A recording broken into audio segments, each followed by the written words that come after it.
Hello and welcome to another video on eLBaaS. In this video we will quickly walk through the ROS2 specific feature of eLBaaS. We have seen in previous videos how to generate toolchain and create configurations. Here we'll only see the ROS2 specific changes and how to compile a sample application using a compatible toolchain. First, let's quickly take a look at the ROS2 configuration options, which can be found under the System tab.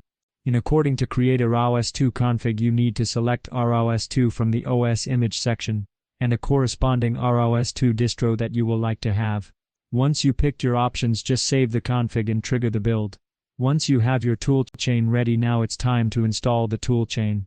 We wait for installation to finish and run the configuration script. Before start building, we need to set up the Python path, where we make sure we use the native Python path from the target build environment.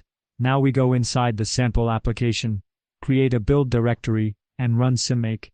Once symmake is done, we invoke make, and there we go. Our target executable is ready.